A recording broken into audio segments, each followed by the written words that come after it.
আসসালামু আলাইকুম বন্ধুরা, আশা করি তোমরা সবাই ভালো আছো আর আমিও ভালো আছি। আর প্রতিদিনের মতো আজকেও তোমাদের সবার সাথে একটা রেসিপি শেয়ার করতে চলে আসলাম। আজকে তোমাদের সবার সাথে শেয়ার করছি আমার মায়ের হাতের অসাধারণ একটা রেসিপি, করলা দিয়ে চিংড়ি মাছ, যা আমরা সবাই খাই। কিন্তু তোমাদের কাছে কেমন লাগে করলা দিয়ে চিংড়ি মাছ রেসিপিটা জানি না, আমার কাছে তো খুবই ভালো লাগে। আর আমার মা কীভাবে এই রেসিপিটা রান্না করে তাই ভাবলাম আজকে তোমাদের সবার সাথে শেয়ার করা যাক। আর আজকাল ওয়েদারটা খুবই ভালো, বৃষ্টি পড়ছে একটা না, ঠান্ডা ঠান্ডা ওয়েদার, ভাবলাম আজকে তোমাদের সবার সাথে এই রেসিপিটা শেয়ার করা যাক।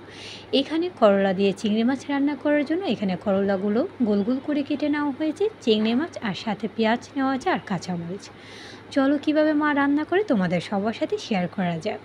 কড়াইটা গরম হয়ে গিয়েছে, এখন কড়াইটার ভিতরে সয়াবিন তেল দিয়ে দিচ্ছি। একটু তেলটা বেশি দিতে হবে, তাহলে করলাটা তেল তেল থাকলে খেতে ভালো লাগে। আর সাথে দিয়ে দিচ্ছি এখন পেঁয়াজ। আর পেঁয়াজটা আমার মা গোল গোল করে কেটে নেয়, কারণ করলাটাতে গোল গোল করে পেঁয়াজ দিলে এই করলা টেস্টটা আরও ভালো লাগে। আর একটু বেশি করে পেঁয়াজটা দিতে তোমরা চেষ্টা করবে। পেঁয়াজটা একটু নাড়াচাড়া দিয়ে লাল করে নিচ্ছি, আর পেঁয়াজটার সাথে এখন চিংড়ি মাছগুলো দিয়ে দিচ্ছি।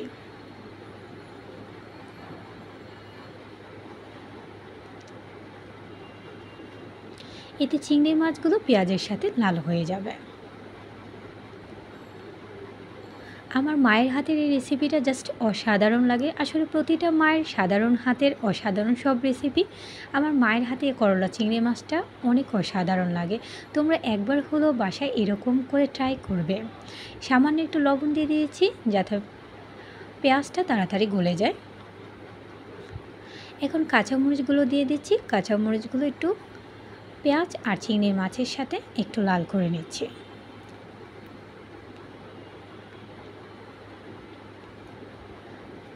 এখন দিয়ে দিচ্ছি আগে থেকে কেটে রাখা করলাগুলো।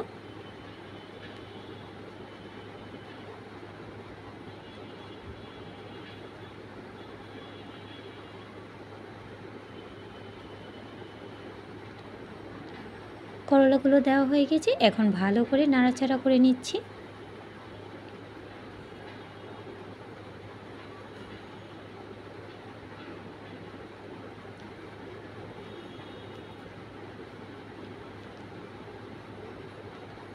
ভালো করে নাড়াচাড়া দিয়ে করলাটা যাতে গলে যায় তাই কিছুক্ষণের জন্য একটু ঢেকে রাখছি।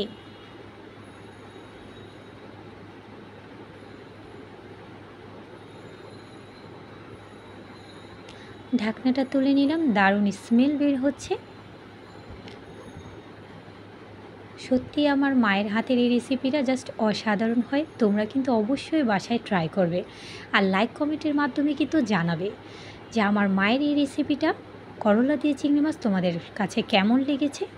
অবশ্যই তোমরা কমেন্টের মাধ্যমে জানাবে। আর তেল চলে আসলেই নামিয়ে নেব। আর পুরো ভিডিওটার সাথে থাকার জন্য তোমাদেরকে অসংখ্য ধন্যবাদ। নেক্সট ভিডিও দেখার জন্য আমন্ত্রণ রইল। ধন্যবাদ সবাইকে। আল্লাহ হাফেজ।